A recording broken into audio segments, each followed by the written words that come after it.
Hello, and welcome to the virtual and in-person AWP Conference and Book Fair. I'm Mimi Herman, a member of the AWP Board of Directors. For accessibility, I'd like to offer a physical description of myself. I am an olive-skinned woman with curly hair past my shoulders, dark brown eyes, and a winning smile. We are delighted to bring you this event today, Chosen Families, a reading and conversation presented by Red Hen Press, featuring Carlos Allende, Paula Sicki, Mina Salami, and Yuvi Zalko, moderated by Toby Harper. Our literary partners and sponsors allow AWP to present these extraordinary literary events and help us keep our conference affordable and accessible. A thank you to all of our conference sponsors and partners for their support and participation.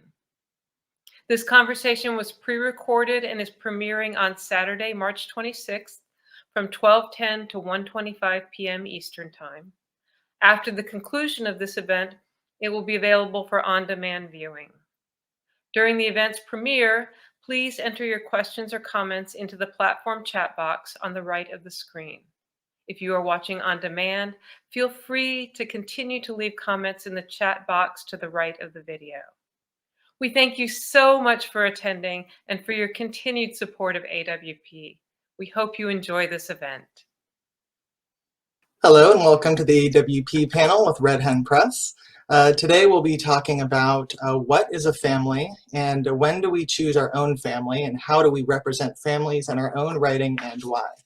And first, I'd like to introduce Yuvi Zalko, who'll be giving us a short reading. Yuvi Zalko is the author of a brilliant novel in the works, and I Only Cry with Emoticons. His short stories have been published in Glimmer Train, Narrative Magazine, Carve Magazine, Rosebud, the Los Angeles Review, and others. He received an MFA from Antioch University, and Yuvi also uses his poor drawing skills to make YouTube videos and mobile apps that ooze with his worries and anxiety. Please, Yuvi, take it away. Thanks so much, Toby. Excited to be here. So I thought for my new novel, I Only Cry with Emoticons, I would read the first page to get a feel for how the book starts, and then a few pages in chapter 3 that fits the theme of this discussion. It just should be a few minutes to do this whole thing. So chapter 1, Hello World.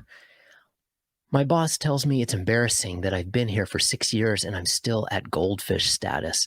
Ever since we installed the gamification plugin, he knows exactly how many likes I've gotten from coworkers, exactly how many comments I've made, exactly how many virtual pints of beer I've received, exactly how many blog posts I've posted. He even knows how many animated cat GIFs I've GIFed, which is 0. We get points assigned to these various activities and are assigned a status level based on our points. I'm a goldfish, even though some 6-monthers have already leveled up to penguin. My boss is a blue whale. He tells me this morning that I need to @mention more people in my posts. The chief technical officer needs to know what I'm up to, especially after the layoffs last year. And I can't overlook the algorithm group. They were the ones who wrote the algorithm for the trending topics plugin in the first place. People need more visibility into what I'm doing. But what I'm doing a lot of the time is hiding in the bathroom and writing stories about my dead grandfather and failing to @mention the people I don't want to @mention because I'm all @mentioned out. Look, Collaboration Hub is not a bad place to work. They're good people. The online collaboration software they make is a good product. They give my family, or at least me and my boy, good health insurance. And they actually help people collaborate effectively in this modern world. Trademark. It's really true that they take collaboration to the next level. Trademark. So now I'm going to just skip to chapter 3, where this hero, the main character, Saul, he's divorced or kind of trying to sort of get divorced, and he's about to meet someone at a gelato place, at someone that he likes that he's just kind of recently met. So kind of sort of a date. But last minute, the babysitter canceled. And so Saul decides to bring his 7-year-old boy along with him. Chapter 3, the gelato situation.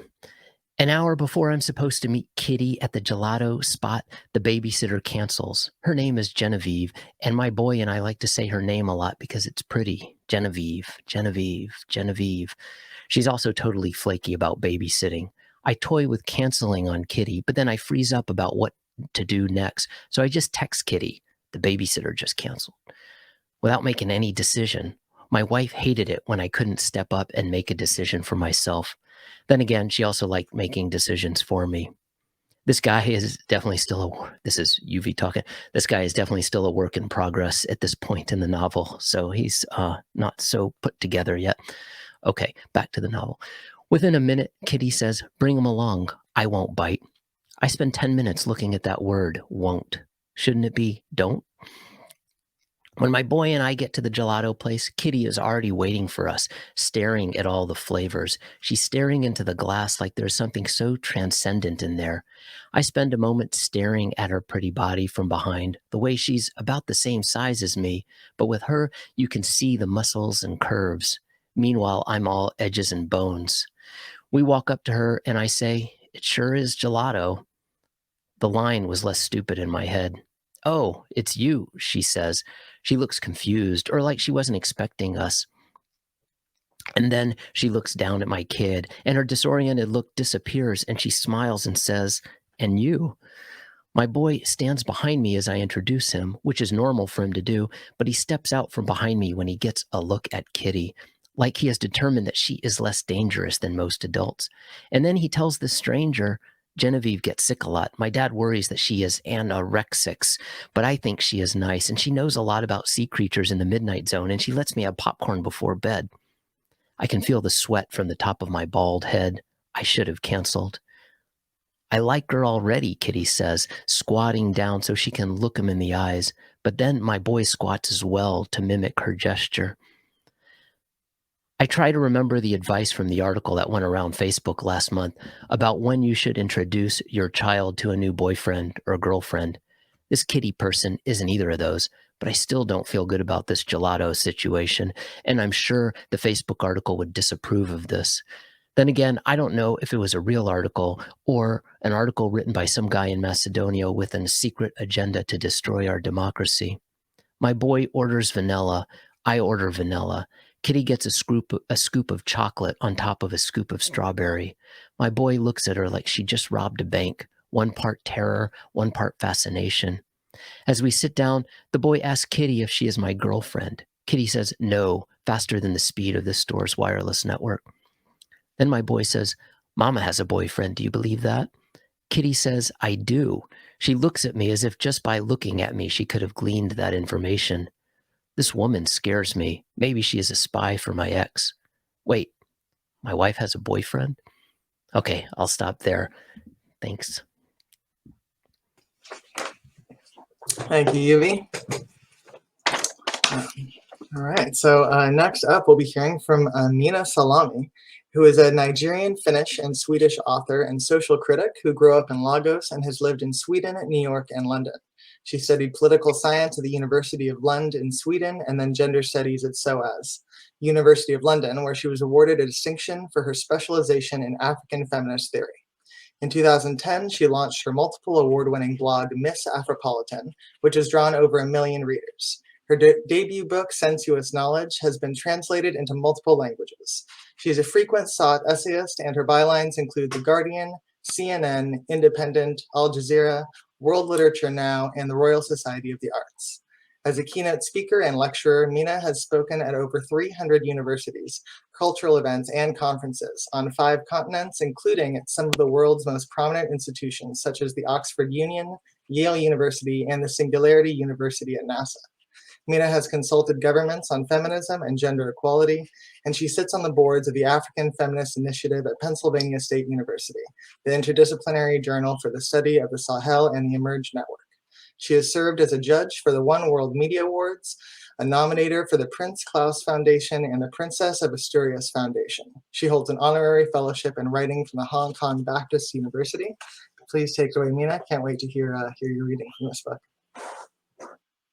Thank you very much, Toby, and thank you to everybody who's joining us. It's really a pleasure and an honor to be part of this conversation.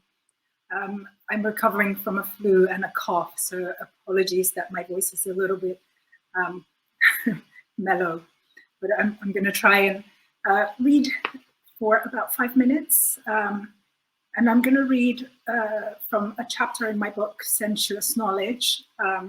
And the chapter is about sisterhood. So I thought that that would fit with the theme. And I'm going to read from the beginning and the end of the chapter. Of sisterhood.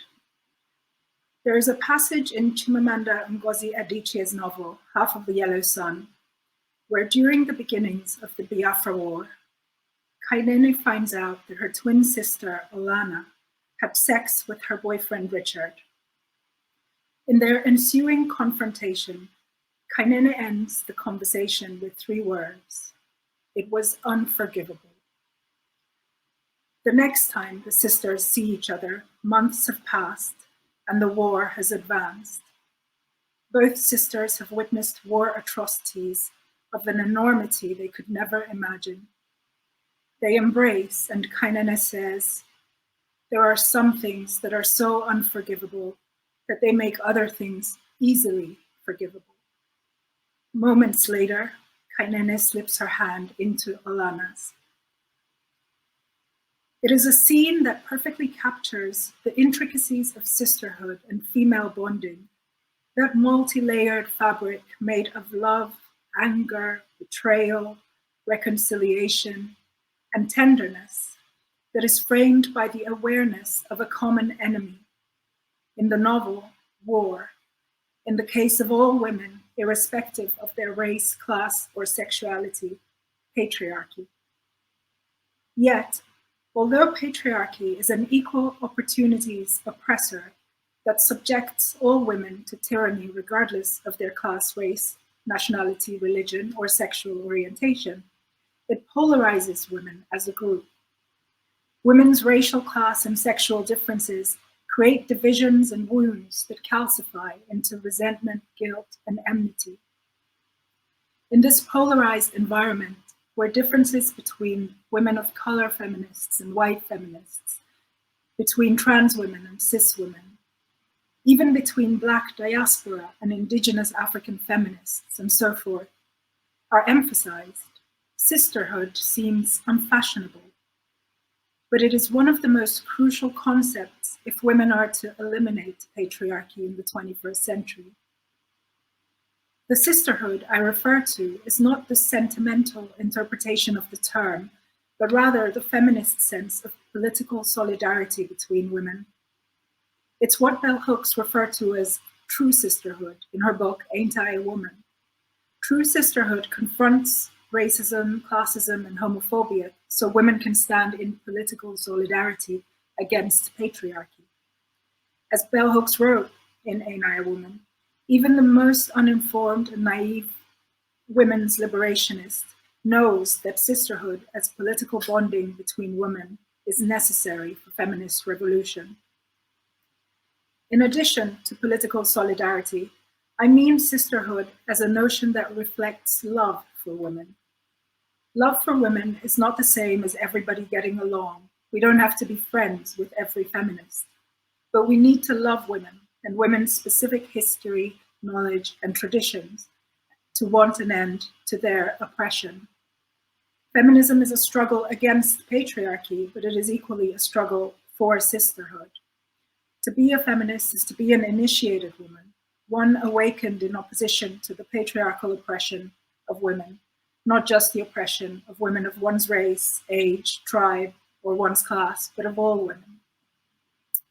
And I'm going to end by reading a short African story called One Body, which I end this chapter with.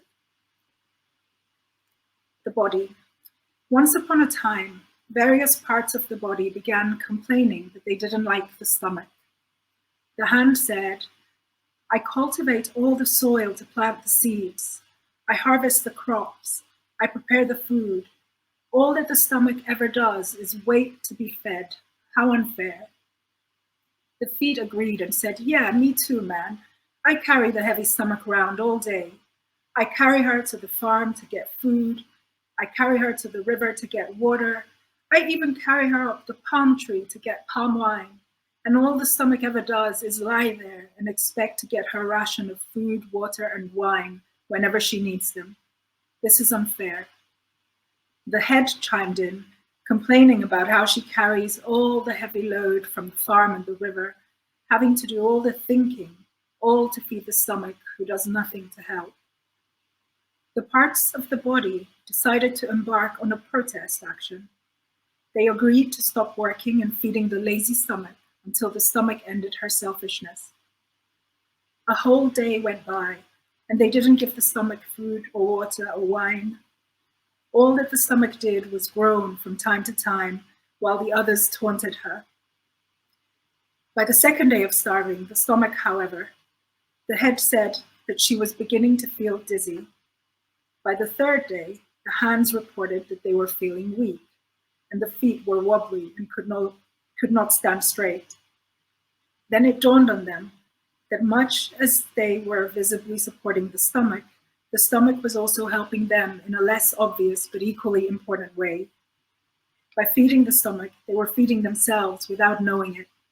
So they called off their strike and went back to work to feed the stomach. Their strength returned, and together with the stomach, they continued to live. Feminist sisterhood, you could say, is the belly of the collective body of women. It is a big challenge for feminism today, as it has always been, to understand that we are one body. It is not about the hand forcefully becoming a foot or the foot a hand. It is about cooperation and appreciating the hand and foot for what they are, so that the body can function in the most healthy ways possible. Thanks. Thank you, Mina. I had an incredible time reading your book. Can't wait to talk to you more about it later. So next up, we'll be hearing from Carlos Allende, who is a media psychology scholar and writer. He has written Cuadrillas y Contradanzas, a historical melodrama set during the War of Reform in Mexico, and Love, or The Witches of Windward Circle, a horror farce set in Venice, California. He developed the course, The Psychology of Compelling Storytelling, which he teaches in the writers program at UCLA Extension, and will be reading today from Coffee Shopping Murder Love, which is forthcoming by Red Hen Press. Hi, thank you for having me. I'm going to read a fragment in which the narrator has a deep Kentucky accent, which I cannot properly do. So please excuse my poor attempts to imitate a Southern accent. One time, Tommy caught me looking at him, and I smiled. I couldn't help it. I wanted Tommy to invite me to his fabulous plantation-style house for a sleepover. You can't reply with anger when someone smiles at you, can you? Well, Tommy did. He and his friends chased me through the schoolyard, and when they caught me, they threw me head first into a garbage bin. Why did you do it? The principal, Miss Siebold, asked him. Because he's so faggy. I know he's faggy, but that's no excuse. Oh, Miss Siebold, I know I was faggy. I still am, and I will always be, I'm afraid. I used to butt chop my walk, pretending I held big pomelos under my arms as I walked down the streets of Litchfield, Kentucky when I was a teenager. But ever since I moved to California, I just flutter around, fabulously faggy indeed, throwing kisses and benedictions in every direction. Now I can laugh at your improper use of offensive words, Miss Siebold, but back then, being called a fag by a teacher hurt as much as being thrown headfirst into the garbage bin had before. Maybe more. You don't tell a 9-year-old boy that he's faggy. You tell him that he enunciates well and keep quiet about the peculiarities of his demeanor. Tommy got suspended for 3 days, and the school counselor had a talk with my parents. He suggested conversion therapy. My father proposed that I join the Boy Scouts. He thought that that might be enough to repress my effeminate mannerisms. I thought that that would be a fantastic idea, and I did a series of parades to celebrate it. I loved the shorts, the cap, and the badges. And when I learned that the Boy Scouts uniform included a sewing kit, I almost fainted. We're going to do embroidery? I asked. like the sisters in Little Women? My mother started crying. In one of her rare compassionate moments, she pulled me to her bosom, and between sobs, she called me her sweetheart. She's the one that turned me gay, I suppose. I felt incredibly disappointed when I found out that the regular sewing kit, the one that most Cub Scouts carried, had only threads in four colors: black, gray, military green, and white. Imagine trying to embroider a strawberry shortcake or a My Little Pony with only those four colors. You need blue, you need pink, you need purple. The sewing kit was but an emergency kit meant not for doing embroidery, but for mending ribs and sewing buttons. The meetings weren't that fabulous either. Au contraire, I got beaten, bashed, and insulted every time by those little barbarians. I got knocked unconscious playing tag. Playing tag! Can you believe it? Now, the pack leader, Aquila, was this 20-something black Irish guy with a permanent stubble whom I found rather intriguing. I couldn't help. I couldn't keep my eyes off the tuft of hair poking out above his collar.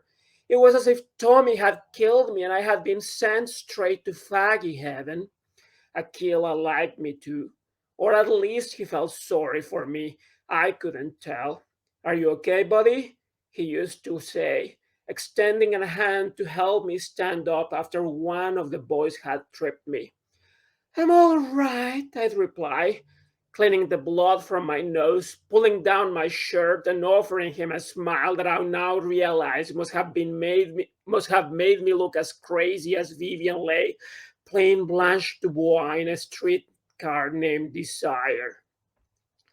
A year or so ago, Tommy came up on my Facebook feed as a suggested friend. He no longer goes by Tommy, of course, but by Thomas. He graduated from Brown University. He's married and has two girls. His forehead became more prominent, and he has a bit of a dad bod, but that only makes him more attractive. I was so in love with him, despite everything. Tommy was everything I would never be: wealthy, handsome, athletic, and manly. He's shirtless on his profile picture. He's on a boat carrying a big mahi mahi he has just caught. Seeing him laugh in that picture reminded me of that other time he caught me, dropped me to the floor, and while his friends held my legs and arms, he sat on my chest and forced me to open my mouth with his fingers. Is he fixing to kiss me? I remember I thought. I closed my eyes, only half horrified. When I opened them again, I saw a thick, yellowish phlegm coming down. Life's so weird. I look now at Jignesh staring at the car in front of us as if he was about to ram into it. One can exchange all sorts of bodily fluids the number of times I've eaten ass. But that one time Tommy forced me to eat his phlegm, I cried in my bed for an entire weekend. I'm sure that when Tommy remembers it, he feels guilty. He and his friends must giggle with embarrassment when they meet for a beer and loser Charlie comes up in their conversation.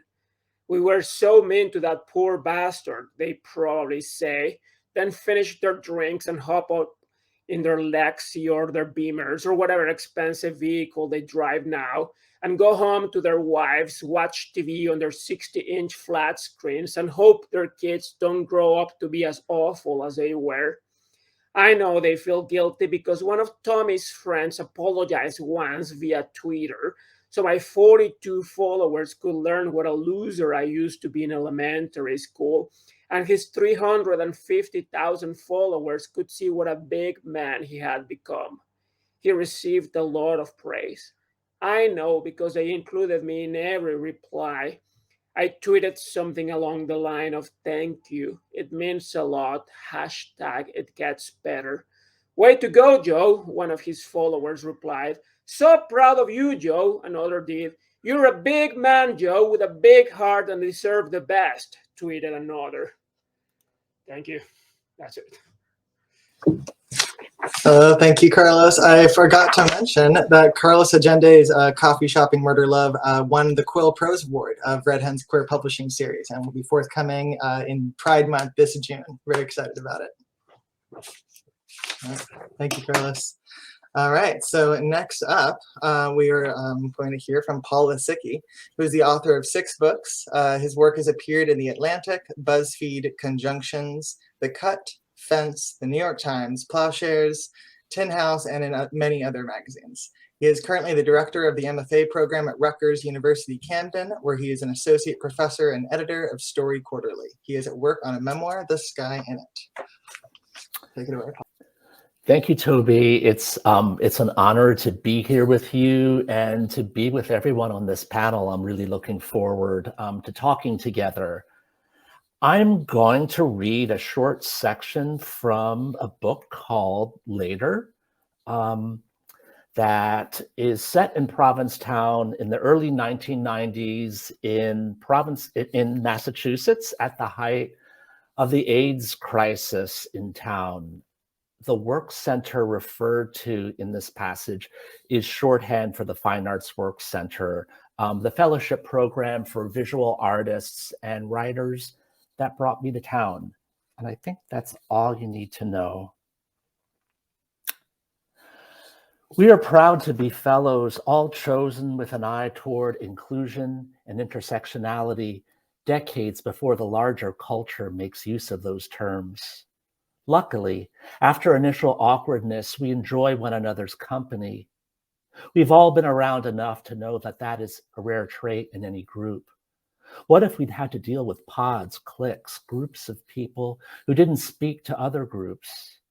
It's a relief both to escape our categories and still retain membership in them: Black, white, Indigenous, queer, straight, Scottish, Israeli.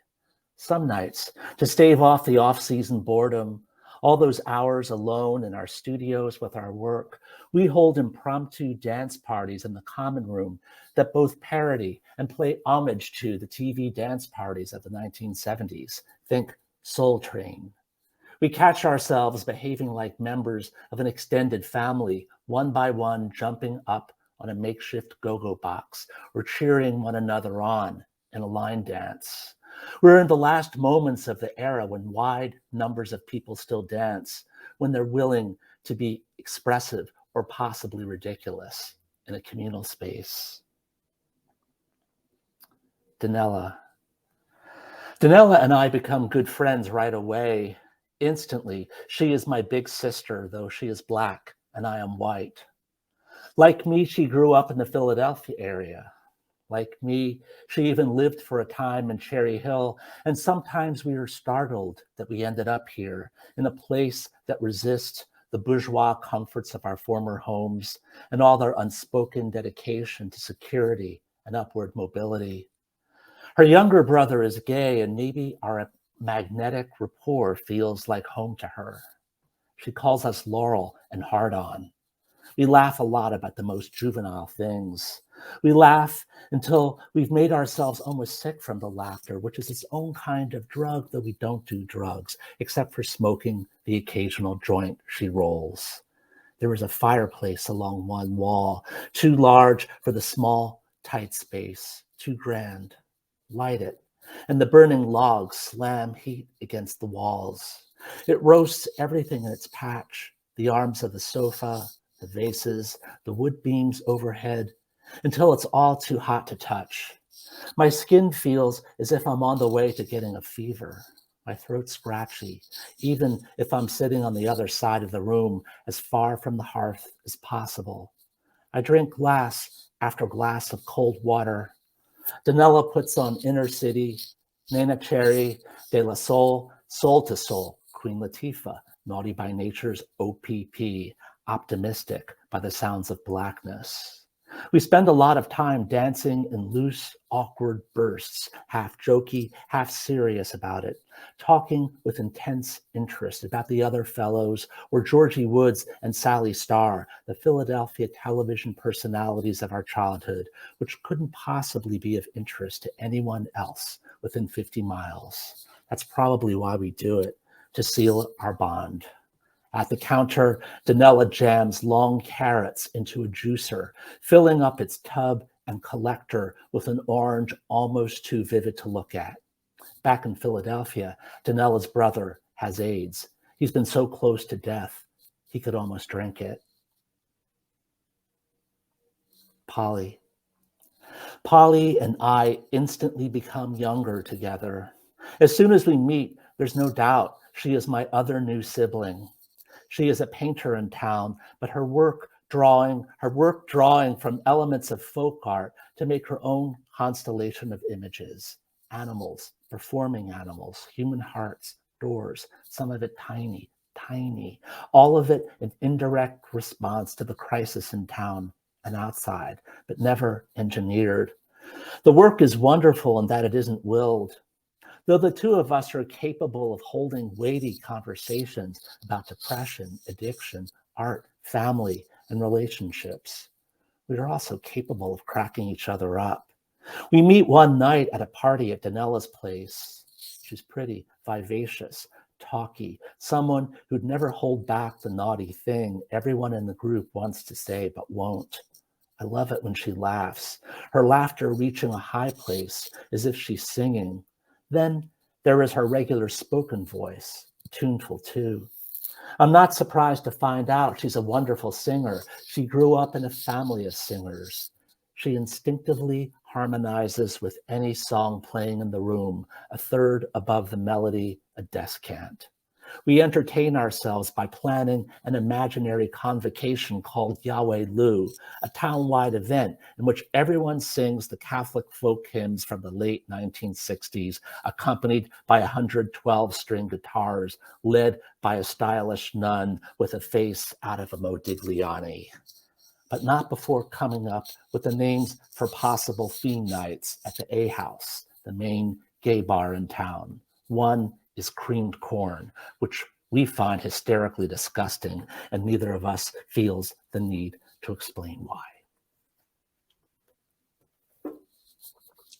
Thank you, Paul. All right, we're going to bring everyone back on screen, and then I will remember to say that I am your moderator, Toby Harper, Deputy Director of Red Hen Press, and we are all here today to talk about chosen families. Just to start us off with a quote from the famous Toni Morrison. Two parents can't raise a child any more than one. You need a whole community, everybody, to raise a child. And the little nuclear family is a paradigm that just doesn't work. It doesn't work for white people or black people. Why are we hanging on to it? I don't know. It isolates people into little units. People need a larger unit. And to that, first question is, I've checked, done lots of research and double checked that less than 20% of families fall under the two-parent, two-child, the nuclear family, and yet this family structure is still often assumed to make up the majority. Can each of you please address how your work has addressed the long-standing American idea that the nuclear family is ideal, and perhaps what an ideal chosen family might look like instead? Do we just jump in? Well, I don't question the nuclear family ideal in my work. I just simply assume that for my characters it's either impossible or unattractive. So I guess it is a model that works for some people, but not for another. And that's what occurs in my narratives. I describe in my latest book a gay couple, biracial gay couple, and that's the kind of relationship I'm in. I'm Mexican and my husband is American, white. And we're happy that way. We don't have to oppose the idea. We simply don't fit in that model.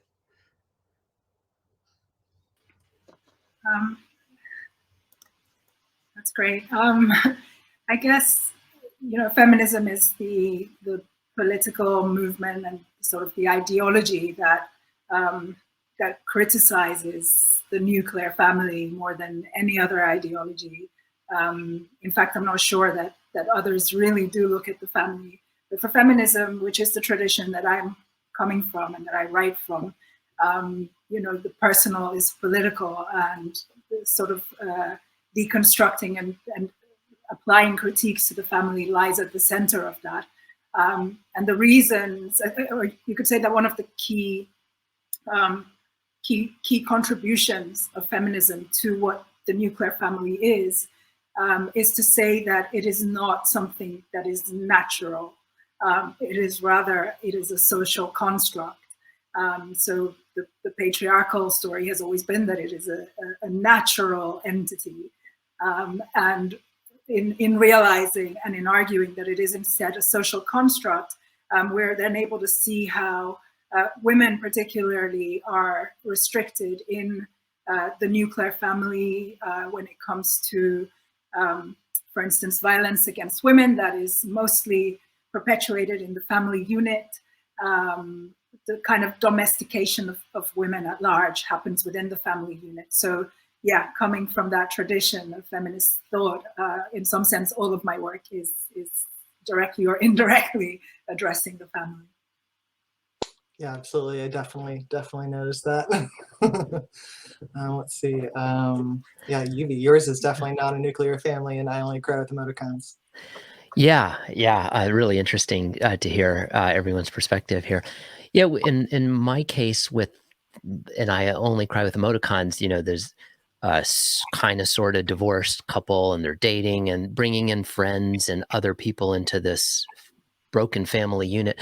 The way I addressed it really is to have the kind of the adults stumbling along and just having a 7-year-old kid kind of asking the obvious, but the kind of questions that the adults haven't thought to ask, like, why is it this way? Will you leave me?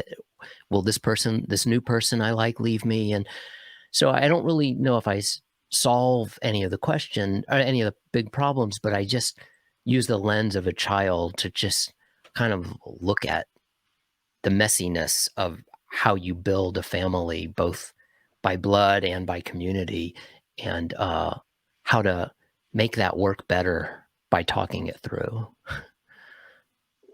Yeah, definitely. I gotcha. Paul, Paul, how about you? Yeah, I think my sense of family or chosen family has been shaped by when I grew up. When I was in my 20s and 30s, it was the height of the AIDS crisis, and there was an assumption that we wouldn't be around as gay men after 40. So the idea of even envisioning offspring not only sounded impossible, but almost ludicrous, almost a luxury, because I think most of us were just trying to keep ourselves alive. And what we had were animals. Not that animals are children or should be treated like children, but I think that the love that would go forth into raising a child ended up finding a different direction. So I think by and large, my sense of family or chosen family might be more lateral than longitudinal. So chosen family really is about gathering siblings together. I mean, the sections that I just wrote really were about finding the sisters that I didn't have. And, in my own work, I've written about my own family in multiple ways. In my second book, I intended to write a loving portrait of that family, which in fact was true. In my most recent book, it's a super dark view of the same family, which is also true. That's true of a lot of relationships I've been in as well that have been incredibly loving in some ways and, pretty dark structurally on the power level. So, them's are my thoughts. Yeah, definitely. And I also I think about, especially with queer families, queer chosen families, right? In your book, specifically and later, you talk about the mentorship in queers, where it's not even like, oh, can you be my mentor? Someone's just like, I see you needing it, here I am, and they sort of just provide that to you, almost like a I don't know, like a parent thing, but not Yeah. Yeah, I didn't even know I needed a mentor, and one happened to show up. And I Yeah. never even called him that word, or he never invoked that word ever. But it was clear that he was showing me how to put myself together in a social space, even down to the basics, how to dress, which words to use, how to develop some social skills at a time when I knew nothing.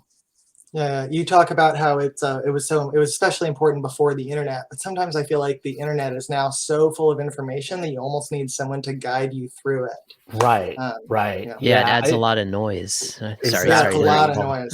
No, absolutely. Yeah, I feel like later is set at that it's the last moment before the internet. I remember we started using it in 1995, so it was the end of DIY culture in terms of queerness. And after that point, we all became sort of knowing. But I completely agree with what you say about we still need tools and guides to get through that surfeit of stuff. Yeah, absolutely. Yeah, I see what you mean about the siblings, because I do in those mentor situations we do kind of refer to each other as big brothers or big sisters. Right. Or like my queer little sister. Yeah. Yeah, totally.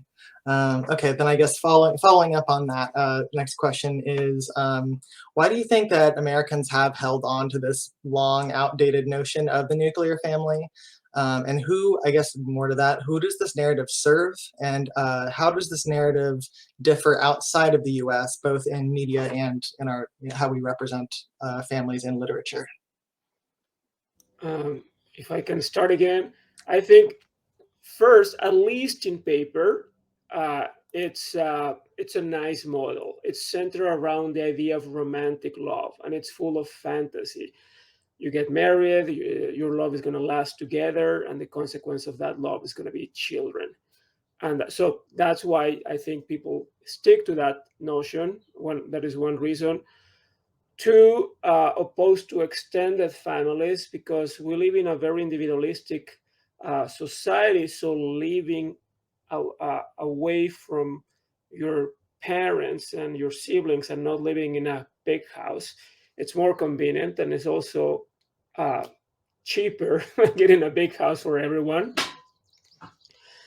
And then three, because it's normative. I mean, it became the standard in the mid 20th century when we have the media explosion. So that's what we were looking at on films and TV and in novels. And we are what we consume. If that's what we watch on TV, that's what we want to have.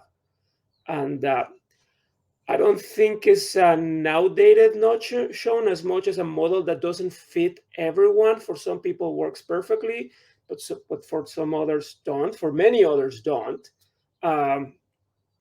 because the desire to have a family is innate. Whether you are straight or gay, you want to be with someone. I mean, we have an innate desire for sensual touching, to have sex, and to associate with others for protection and cooperation. So that's when you form a family. But if you don't want to have sex with a person from the opposite sex, then you form a family with whoever you want to have sex and cooperate with. That's my awkward comment.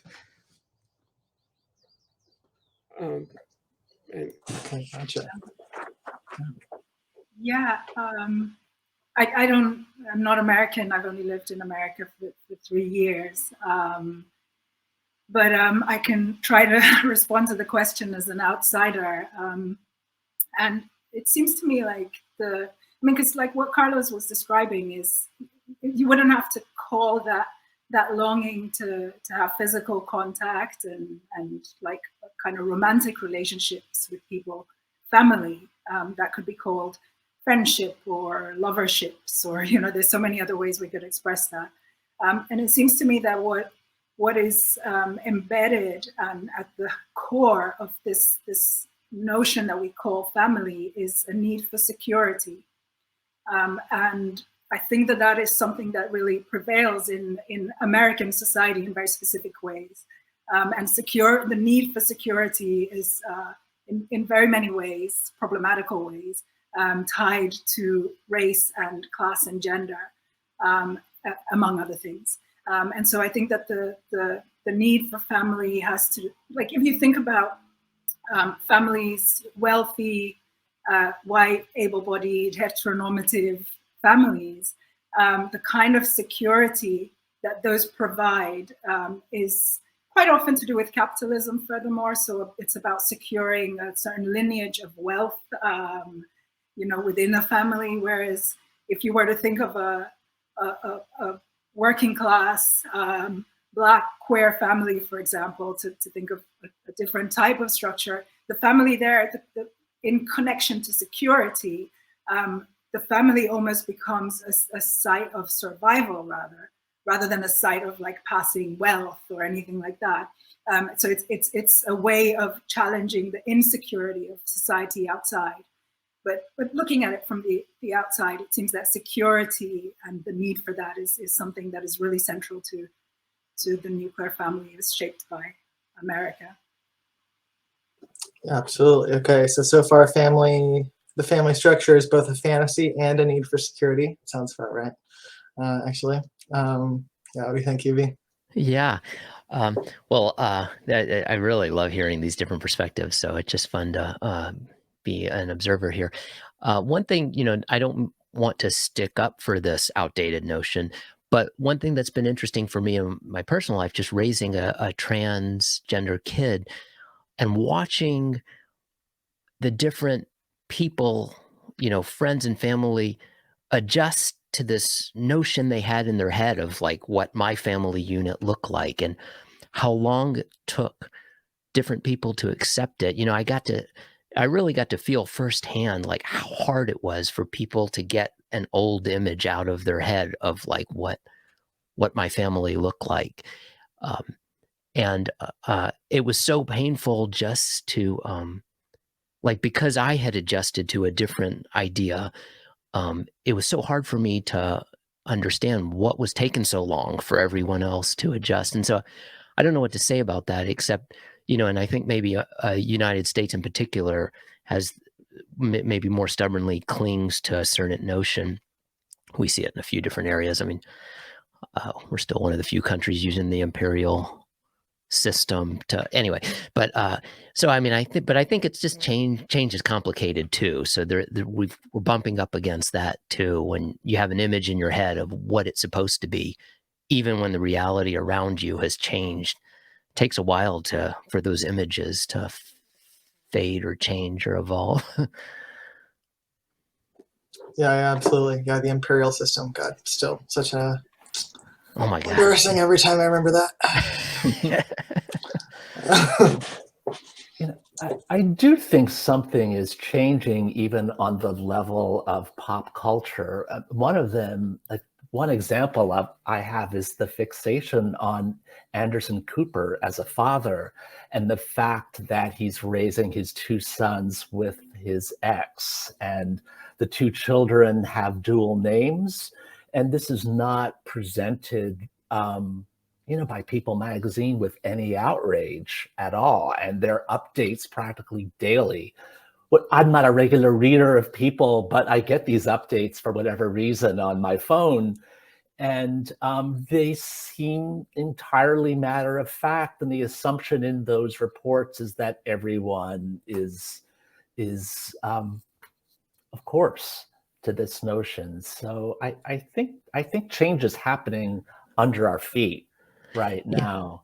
And it's funny, I don't know how to really hook that to this little example, but you asked a question about cultures outside the US, and my student Chizembwe Chukwuzu, who grew up in Namibia, sent me a couple of nights ago a short piece that he wrote, and I think I'm just going to read a couple of short paragraphs from it, because this piece seems to be spoken against the notion of the nuclear family that we're talking about. In my culture, you can't have just one mother. When I was 5 years old, the adopted daughter of my maternal grandparents took me to live with her in Swakopmund. In my culture, homesteads aggregate around the main hut like anthills. Children are raised by the whole extended network of family. Uncles step up for the fatherless children. In my culture, my mother's sister is my mother. In my culture, if you want to go far, you can't just have one mother. So I love the sense of community and intergenerational collectivity encoded there, with such generosity. Yeah, absolutely. All right, thank you. Okay, let's see. All right, let's see. So we're bleeding off of that then. If we accept that a harmonious family is not harmonious all the time and is not serving all of the members all the time, what would each of you say is a functional family? And also, do we write about functional families? I'll start again. I would say that a functional family would be one where all its members are happy associates, regardless of the form of the family. And then, well, the essence of storytelling is conflict. What engages readers or viewers is a desire to see the circumstances of a character improve. And happiness is nice to have, but not something nice to read about because it becomes boring. What we want is a little bit of tragedy. And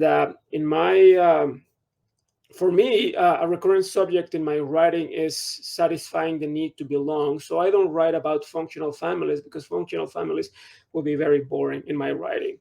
And if your conflict is outside the family, yes, you can have a functional family.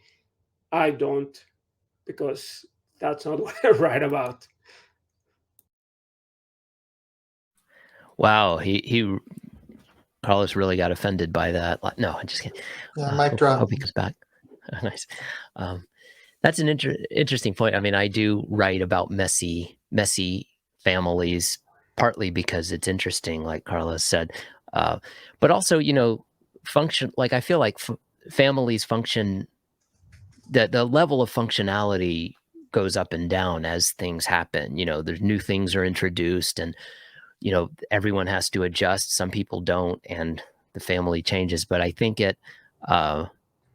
functional is a tricky word because I think all families have messiness, and as long as there's some signs of growth or you can like work through your crap, that's functional, even if there's some bad periods.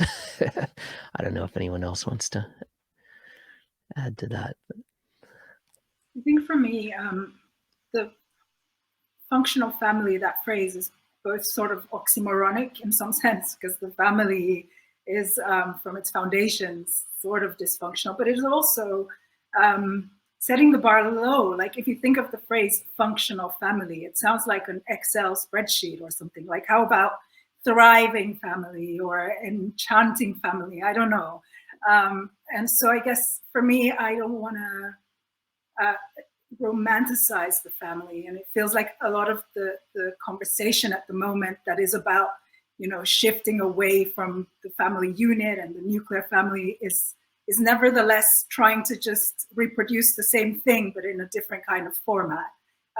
So I guess I'm more interested in as I mentioned earlier, other notions in which we are able to foster love and nourishment, which of course are things that we need and want and desire. But notions like friendship or kinship and community just seem like much richer conceptualizations to start to think from.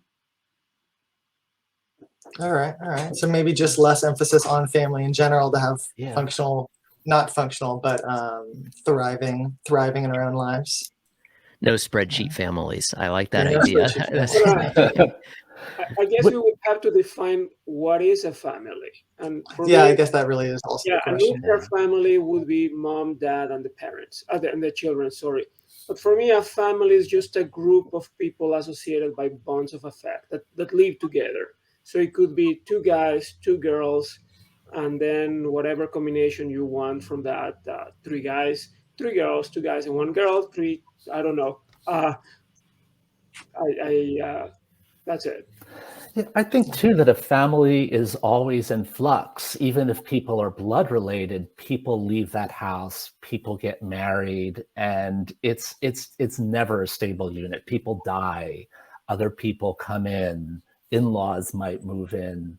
I loved what Mina was saying. There were 3 beautiful adjectives you used related to community, and I wanted to carry them over. But yeah, I love the idea of, I mean, I agree with Carlos too, that, only trouble is interesting. We've all been told that in regard to writing, but I love the idea of trying to write work that manages to honor community, kinship, and Mina, what was the other one? So there was another lovely word. I think it was just friendship. We could say companionship. Yeah, because I certainly know those people in my life. I mean, I just met my boyfriend's family for the first time a few days ago, and so fascinating to meet people who were always open and accepting of their gay son, who never tried to change him, and how, I think that is probably, there are parents like that now, but not, it feels rare for someone who's 48 years old to have grown up in that environment. And I'm thinking a lot about how that has nurtured his psyche, and how, the two of us I'm learning so much from someone who has been loved, who's well adjusted enough where he can be a contributing, giving person and doesn't have to fight, like this, what's essentially child abuse, emotional abuse as part of an upbringing. So I'm saying all that because I would love to write about someone like that or a situation like that in a way that that could be done with complexity and not sentimentality, but profundity, really. Yeah, absolutely. Yeah, I think we're moving towards at this point, I think when we're saying chosen families, we really mean that greater community of kinship and friendship beyond maybe traditional notions of family. Carlos, are you going to say something? Oh yeah, yes, you can. I guess you can write about that. It's just that your conflict will have to be centered on something outside the family dynamic. Like, the family will work as a team. The problem will be external to the family. Yeah, because there's always trouble bearing from outside on multiple levels. And the thing is, a recurrent subject in fiction is belonging. And so if that is your problem, then you have to have a dysfunctional family. But if that is not your main conflict, then I guess you can. Mm-hmm.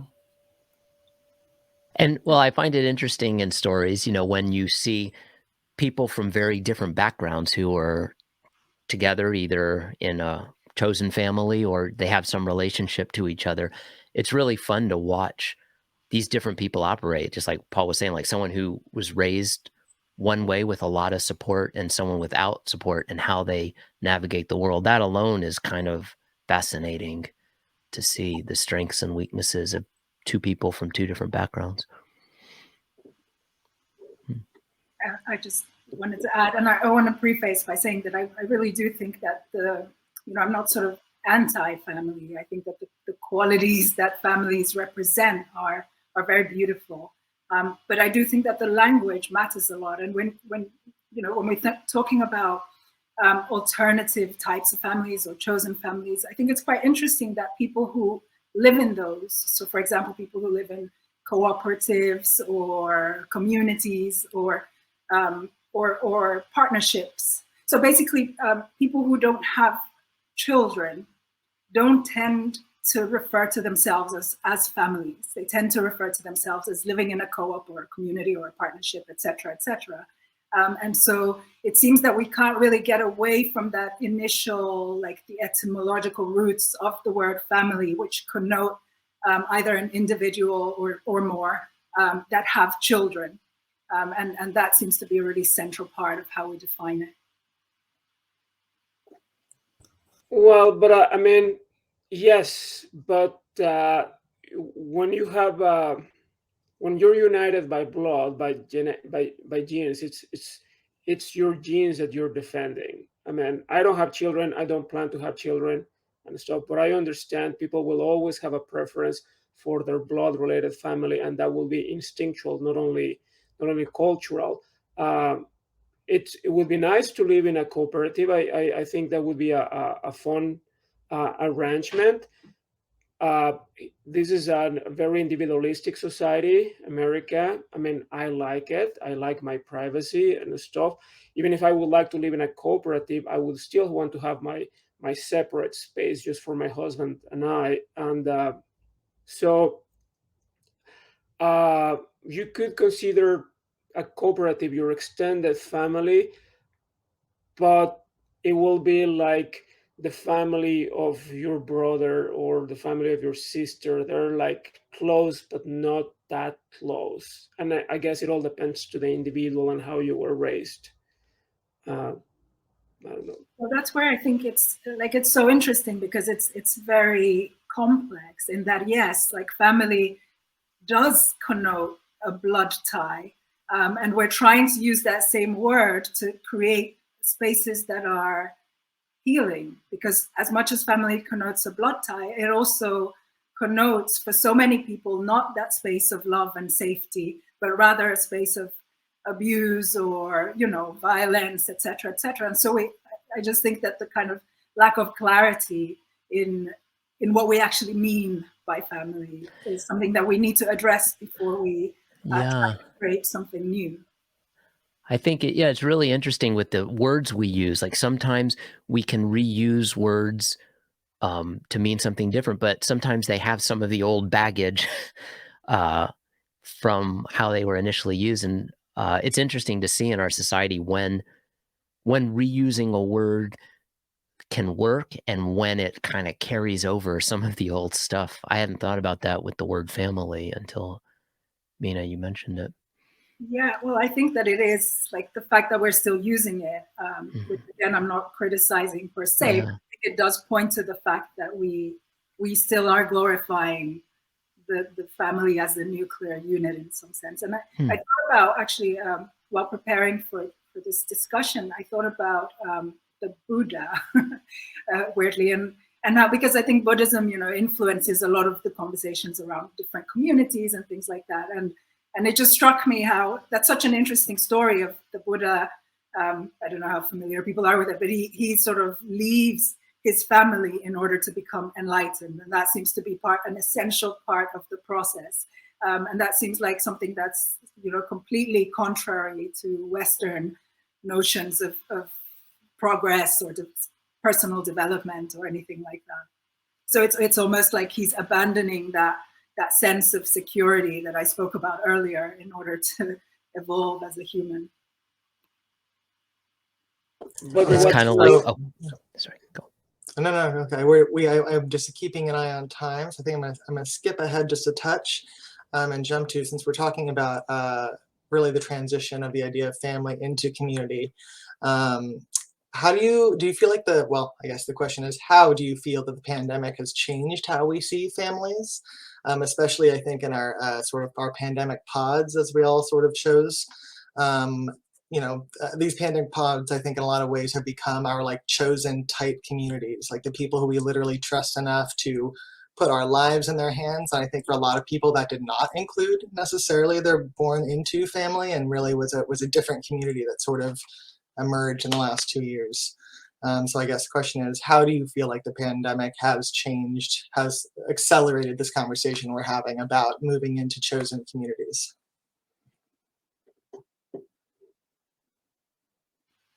I think that it has had a tremendous impact. But I find this a difficult question because so many things about the pandemic feel like we just don't know yet. But certainly I'm pretty sure it's had an impact in how we think about family. I do remember reading somewhere that it had also strengthened the bonds in families within like nuclear families. So it's probably on the one hand, some groups of people are seeking alternative ways of bonding, whereas on the other hand, it's also strengthening the more traditional. It's kind of like with the culture wars. You have the people who want the old traditional ways, like that's being strengthened because of the pandemic, but also people that want something new is being strengthened.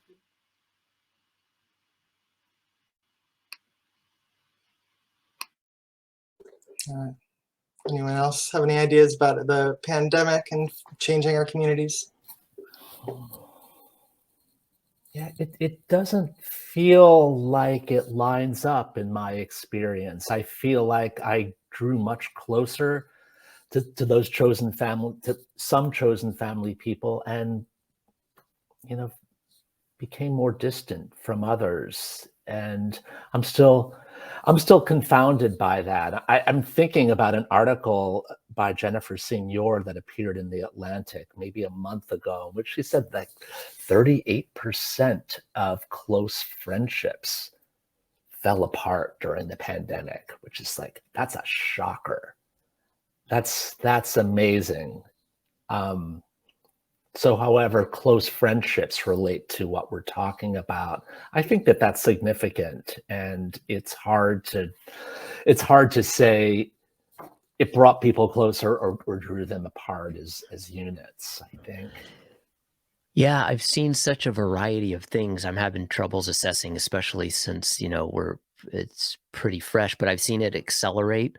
As Toby, you mentioned, like I've seen it accelerate some groups and break apart others, and others fade away. And I don't know if I can quite see a pattern, except I'm thrilled that I have an attic to hide out in during these times, when I look at other complicated living arrangements. But no, I think it's too soon for me to assess what it has done to that, how our connections are with people, even though it's clear it has changed those things and sped things up and broken other things apart. Yeah, definitely. Yeah, hard to know the final conclusions, I suppose, of all this. We're still in it. Yeah, I guess I was thinking about how I guess it feels like the methods by which somebody might evaluate those communities, like the automatic assumptions or default assumptions about those communities, I feel like have really, I don't know, for me at least, have really gone through a reevaluation. Like, was this a relationship of convenience? Was this a relationship based, before, there was sort of like a whole movement towards like the health of the community and the health of our own tight communities and the broader communities, and something about all of that has really reflected, I think, on how I see certain friendships and relationships in relation to how they care about the world or care about health or care about, my grandmother who's immunocompromised or whatever it was, Okay, so this next one is sort of a mouthful, but Mina, you have this line in your book that has just changed me. I think I've talked about it with most people I've talked to since I finished it. The question is, why have Euro-patriarchal family structures persisted for so long, even though they seem to only function for one member of the group? And how do you think the, quote, naive and ambivalent attitude reality of privileged family members harms the family as a whole? And how might the acknowledgement of that dichotomy benefit our chosen family structures and community structures? So yeah, I did a very shortened version of that, but right, Mina, you refer to a Toni Morrison quote and talk about how basically how like black, like maybe I should let you speak for it.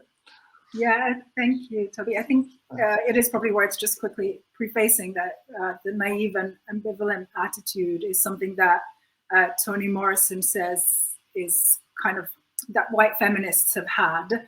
And she says that the kind of awareness of reality that is sometimes very stark that Black women have and Black feminists have is a blessing in some ways, because it sharpens your perspective of reality. And I guess in connection to the family, I think one of the things about naivety and ambivalence may be that, when it comes to race, for example, Black children are taught from a very early age, Black and brown, from a very early age, they're taught about racism in society and how that may affect them. Whereas white children may not come to think about racism until they are teenagers or even older, even though they are the ones that are likely to benefit from the system. And so, we could, one way that we could re-envision the family, those of us who are seeking alternative worlds, is to talk to white children about race from an early age so that they are aware of that system of privilege. And Black children maybe can have a break from it and, just be able to play and be joyous and not carry the burden of decisions made by ancestors throughout their lives.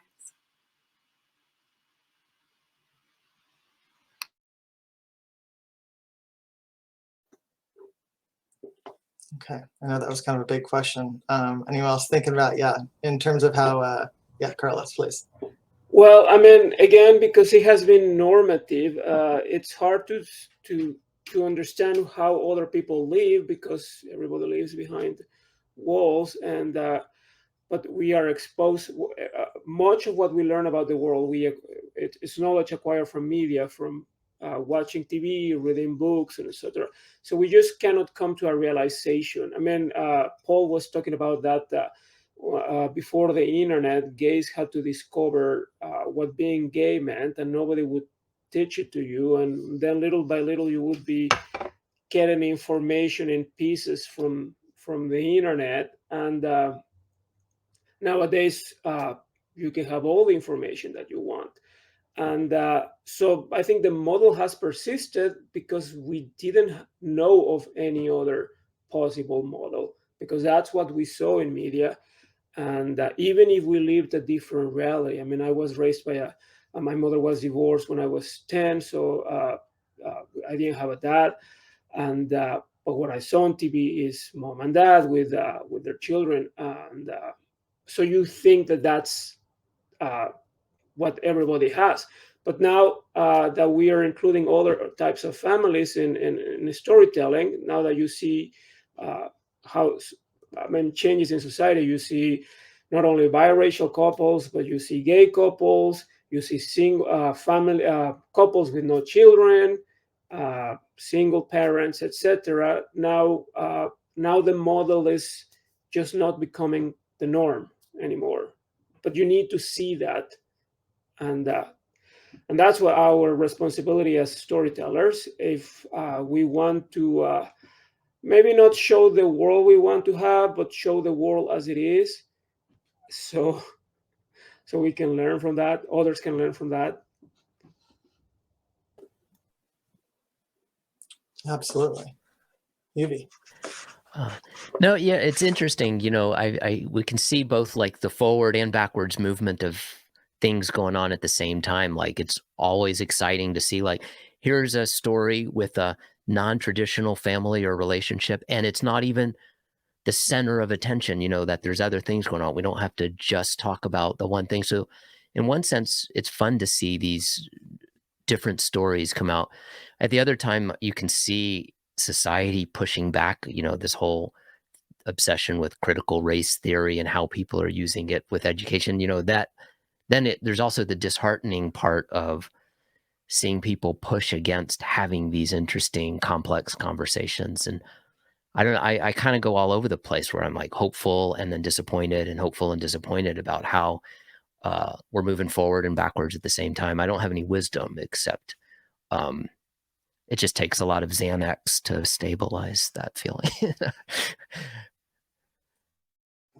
Absolutely. Paul, do you have anything you want to touch on with this one? All right, perfect.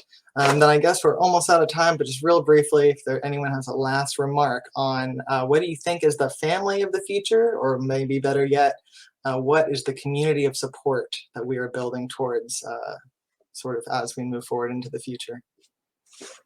I have a provocative science fiction vision that I would like to share, and Mina, I think Mina would like to respond to that. I think that in the future we will see more and more couples without children, like straight couples, gay couples, all kinds of couples, and I don't know if we'll see more polyamorous families, but I mean, it may happen.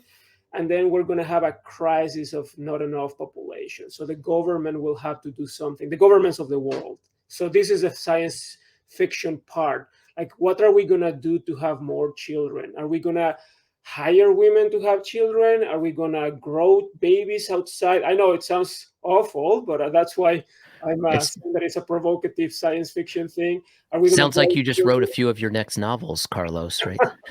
I don't have a conflict for that. I just think, what if a society where women get paid a lot of money to have children, and maybe becomes a career, and that not everybody wants, but some would do for the money?